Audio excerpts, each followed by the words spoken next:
যে কোনো ফ্ল্যাগশিপ বা দামি ফোন কেনা থেকে সাবধান। আমি এই কথা কেন বললাম? আপনি কি জানেন অনেকেই দামি ফোন কিনে পরে আফসোস করে, অনেক বড় লসের সম্মুখীন হয়। তো চলুন দেখে নেওয়া যাক কেন হয় এরকম। যারা ভাবছেন যে একটি ফ্ল্যাগশিপ ফোন কিনবেন বা একটি দামি ফোন কিনবেন কিছু ফিচারের জন্য মিড রেঞ্জ ছেড়ে একদম হাই রেঞ্জের একটা ফোন নিতে চাচ্ছেন, এই ভিডিওটি তাদের জন্য খুব বেশি উপকারে আসবে। সো একটা ফ্ল্যাগশিপ ফোন কিনে আসলে কি বিপদের সম্মুখীন হতে হয় বা এত টাকা দিয়ে একটা ফোন কিনে, আমি নিজেও কিন্তু স্যামসাং গ্যালাক্সি S24 আলট্রা ব্যবহার করি। আসলে এরকম একটা ফ্ল্যাগশিপ ফোন কিনা কতটা যুক্তিসঙ্গত, আমার নিজের অভিজ্ঞতা বা আমি হচ্ছে কিছু মানুষের সাথে কথাও বলছি যারা হচ্ছে রেগুলার ফ্ল্যাগশিপ ইউজ করে। সো আসলে এটা কতটা যুক্তিসঙ্গত বা কতটা কাজে লাগে বা আসলেই কি নেওয়া উচিত কিনা তার সবকিছুই থাকছে এই ভিডিওতে। আজকাল সবাই ফ্ল্যাগশিপ ফোনে পাগল, ব্র্যান্ড, ক্যামেরা, ডিজাইন দেখে সবাই টাকা উড়িয়ে দিচ্ছে। কিন্তু আপনি কি জানেন এই দামি ফোন বা ফ্ল্যাগশিপ ফোন আপনার জন্য কতটা লসের ডিল হতে পারে? দামি ফোনে একদম বেস্ট ফিচার থাকে, ডিসপ্লে বেস্ট থাকে, ক্যামেরা বেস্ট থাকে, সবকিছু একদম বেশি থাকে। তবে মিড রেঞ্জ থেকে ফ্ল্যাগশিপ ফোনে কিছু বেশি এক্সট্রা ফিচার বা কিছু এক্সট্রা জিনিসের জন্য শিফট করা বা প্রায় দেখা যায় যে ডাবল দাম, প্রায় 50,000 60,000 টাকা এক্সট্রা বেশি খরচ করে একটা ফ্ল্যাগশিপ নেওয়া আসলেও কি উচিত? এই বিষয়টা নিয়ে কিন্তু অনেকে টেনশনে থাকেন।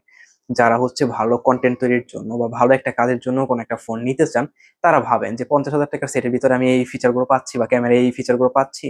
আমি যদি 70,000 টাকা দামের একটা সেট নেই তাহলে কিন্তু আমি আরো বেশি ফিচার পাবো। যখন মাইন্ড সেটআপে 70,000 টাকা আসে তখন চিন্তা করেন যে না, যদি একদম ফ্ল্যাগশিপটাই নেই 1 লাখ বা 1,20,000 দিয়ে যদি একদম ফ্ল্যাগশিপটাই নিই তাহলে কিন্তু আমি সর্বোচ্চ লেভেলের ফ্ল্যাগশিপটা পাবো। সো এই চিন্তা করে বা এই টেনশনে কিন্তু আপনাদের কুরে খায়। আপনারা কিন্তু এই টেনশনে ভোগেন, ডিসিশনটা ঠিক মতো নিতে পারেন। সো আজকের ভিডিও দেখলে আপনি একদম পুরোপুরি ডিসিশন নিতে পারবেন যে আপনার কোনটা নেওয়া উচিত আর একটা ফ্ল্যাগশিপ সেট নিলে কি লস বা কি ক্ষতির সম্মুখীন হতে হয় তার একদম বাস্তব অভিজ্ঞতা আপনাদের সাথে শেয়ার করব। প্রথমত টাকার দিক দিয়ে দেখতে গেলে একটা বিশাল অঙ্কের লস খেতে হয়। দেখেন আমি আপনাদের বিষয়টা বুঝিয়ে বলি। আমি প্রথমত iPhone 14 Pro Max নিছিলাম। তখন iPhone 14 Pro Max Singapore variant আমি নিছিলাম হচ্ছে 1.5 লাখ টাকা দিয়ে। সো বাই চান্স কোনো একটা কারণে বা কোনো একটা প্রবলেমের জন্য আমার হচ্ছে ফোনটা মাত্র 2 দিন রেখে, একবারই চার্জ করছি বাট 2 দিন রেখে আমি হচ্ছে ফোনটা ব্যাক দিয়ে দিছিলাম। মানে ফোনটা ওনাদের কাছেই রিসেল করে দিছি। ওনাদের শপে হচ্ছে এক্সচেঞ্জ করে আমি টাকা নিয়ে আসছি। সো মাত্র 2 দিনের জন্য আমি মাত্র একবার চার্জ করছি, আমাকে 20,000 টাকা কম দিছে।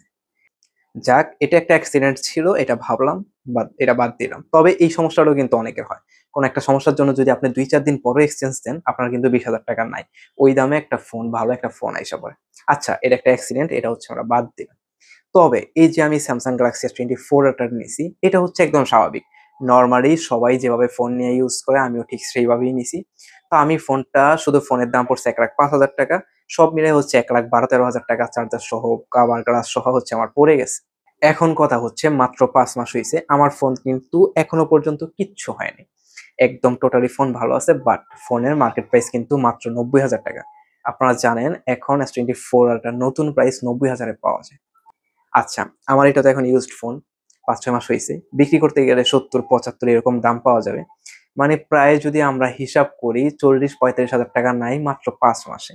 অথচ এই ৪০-৪৫,০০০ টাকা দিয়ে যদি আমি একটা ফোন কিনতাম, আমি তো এখন হচ্ছে একদম বাস্তবতা দেখতেছি। আমি যেই কাজগুলো করি আমি ৫০ এর ভিতরে একটা ফোন নিলে আমার অনায়াসে হয়ে যেত।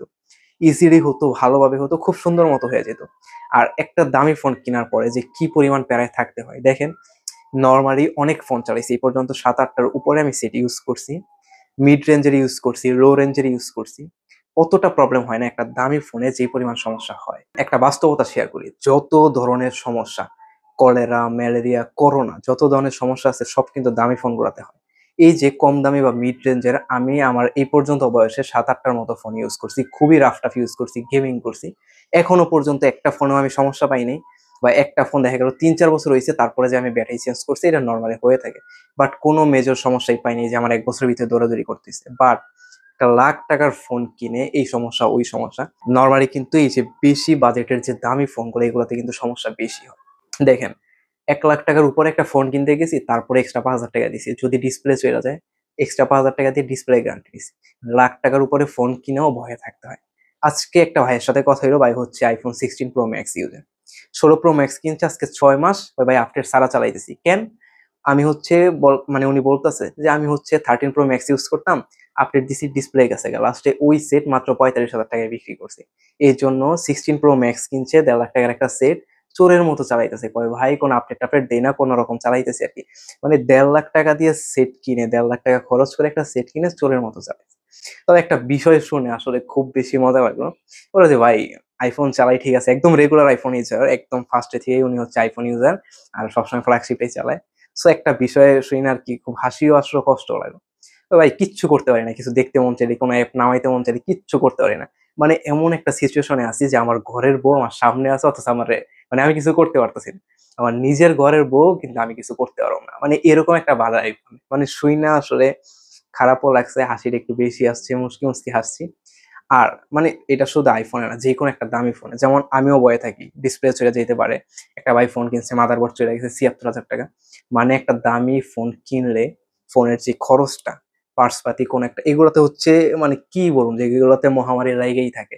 হয় ডিসপ্লে চলে যায়, আপডেট দিলে এই সমস্যা হয়, ওই সমস্যা হয়। তাহলে এত দাম দিয়ে একটা ফোন কিনেও যদি মানে নিশ্চিন্তে থাকতে না পারি, তাহলে কেমনে কি? এটা কি দরকার? এত দাম দিয়ে একটা সেট কিনি, ওইটাই ডিসপ্লে যাইবো আগে, ওইটাই সমস্যা হইবো আগে, ওইটা নিয়ে দৌড়াদৌড়ি খরচ, ডিসপ্লেটা চইলা গেলে লাগে ৫০,০০০ ৬০,০০০ টাকা, মাদারবোর্ড গেলে গা তো মানে ওইটা হচ্ছে মানে চেঞ্জ করার চিন্তা বাদ, এত টাকা খরচ। একটা মিড রেঞ্জ ফোন থেকে একটা ফ্ল্যাগশিপ ফোনে ফিচারে কিন্তু তেমন বেশি তফাৎ নেই। একটু ক্যামেরায় চেঞ্জ থাকে, বাট ফিচারে তেমন বেশি তফাৎ নেই। দেখেন, আমি যে জিনিসগুলো চিন্তা করে হচ্ছে S24 Ultra টা নিছিলাম, যে পোর্ট্রেট ভিডিও করব, 2x 3x এ পোর্ট্রেট ভিডিও আছে। তেমন একটা কাজেও লাগে না। আর সত্যি কথা বলতে গেলে সিনেমাটিক ভিডিও তেমন একটা ভালোও না। ২০০ মেগাপিক্সেল ক্যামেরা কোন কাজে লাগতেছে? আর এরকম প্রশ্ন কিন্তু আপনারা অনেক বেশি করেন। এরকম অনেক বেশি কমেন্ট আসে যে ভাই মিড রেঞ্জের একটা ফোন নিবো নাকি ফ্ল্যাগশিপ নিবো? সত্যি কথা বলতে আমি ফোন কেনার আগে আমিও এই টেনশনে ছিলাম। আমি কিন্তু Samsung Galaxy A56 টা নিতাম বা iPhone ১২-১৩ এরকম একটা নিয়ে নিতাম আরকি ইউজড এর ভিতরে। সো ক্যামেরা কোয়ালিটি মোটামুটি ভালো। মানে ফিচার-টিচার সবকিছু সব কাজই আমার হতো। আমি হচ্ছে এখন বুঝতাছি যে আমার সবকিছুই হতো। বাট এই যে ইউটিউবারদের রিভিউ, দেখা গেল যে প্রমোশন করা থাকে। এত সুন্দর, সুন্দর কথা দেইখা পড়তে টাকা ম্যানেজ করে এত দামি একটা ফ্ল্যাগশিপ ফোন কিনা মার একটা খাইয়া গেলাম। এখন আমি এই সময়ে এসে বুঝতাছি যে আমি যদি একটা iPhone ১২-১৩ নিতাম আমার ভিডিওর জন্য, বা Samsung এর যদি একটা ইউজড ফোন বা নতুন একটা ফোনই নিতাম আমি যদি ৫০ এর ভিতরে, আমার জন্য হয়ে যেত। আমার যে বাড়তি টাকাটা এটা হচ্ছে পুরোপুরি লস। আমি যে বাড়তি টাকাটা দিয়ে হচ্ছে এরকম একটা দামি ফোন কিনলাম, আমার হচ্ছে এটা আসলে কোনো কাজেই আসে নাই। যারা হচ্ছে একটু ভাব-টাব, শো অফ এগুলোর জন্য নেয় তাদের হিসাব ভাই আলাদা। বাট যারা হচ্ছে কাজের জন্য নিতে চায়, যে আমার মতো এরকম চিন্তাভাবনা করে নেয় যে এরকম ফিচার গুলো আমরা বেশি পাবো, বা এআই এর যে অসাধারণ ফিচার গুলো রয়েছে। দেখেন, এআই অসাধারণ ফিচার Samsung এর কম দামি সেটও এখন আছে। সেম ফিচার, সেম কাজ করতে পারবেন। মিড রেঞ্জের ফোনগুলোতে একদম সেম পাবেন আপনি। একদম কোনো সমস্যা নেই। One UI 7, এখন দেখলাম যে M36 আসছে, ওইখানেও One UI 7 আছে। মানে এইগুলা যে ফ্ল্যাগশিপে বেশি, ওইগুলাতে কম। সেম আপডেট আপনি সবগুলো ফোনই পেয়ে যাবেন। আমি জানি আপনারা অনেকেই কমেন্টে বলবেন যে এরকম এক্সট্রা ফিচার আছে, ২০০ মেগাপিক্সেল ক্যামেরা আছে, 8K তে ভিডিও শুট করা যায়। আসলে অরিজিনালি এগুলো কি আসলেও আমাদের কাজে লাগে? এই যে 8K ভিডিও, ২০০ মেগাপিক্সেল ক্যামেরা মানে কতক্ষণ ইউজ করি? বা এটা হচ্ছে প্রায় মেক্সিমাম মানুষ, মানে 5% মানুষও কিন্তু এগুলো ইউজই করে না। বা এই যে আমিও তো করতেছি, যে 100x জুম আছে, তেমন একটা কাজেই লাগে না। ১ম কয়েকদিন কেনার পরে শখ করে একটু করতাম, ফটো-টটো ফাইটা যায়, মানে 100x এ কিন্তু তেমন একটা ভালো ফটো আসে না। সো ১ম কয়েকদিন একটু শখ কইরা মানে হচ্ছে এগুলো হচ্ছে প্রমোশন করতে আমাদের ব্রেইন একদম টপ লেভেলে চইলা গেছে। আসলে ঐরকম কিছুই না। শখ কইরা কিছুদিন করার পরে এখন কিন্তু আর ভালোই লাগে না। মানে ওইটা কিন্তু আসলে তেমন একটা কাজেই আসে না। জাস্ট ব্রেইনের একটা চিন্তা ভাবনা। যে না আমি মনে হয় এইটা পাবো, ওইটা পাইবো, পাইলে না জানি কি। পাওয়ার পরে মনে হয় কিসের কি? এখন অনেকে বলবে যে ভাই ভিডিও কোয়ালিটি, ক্যামেরা কোয়ালিটি তো অনেক ভালো। সত্যি কথা বলতে iPhone 12 Pro আমার একটা হচ্ছে ভাইগনা চালায়। ওর ক্যামেরার যখন ভিডিও দেখি ভাই আমি কই কিরে, ওই কিরে।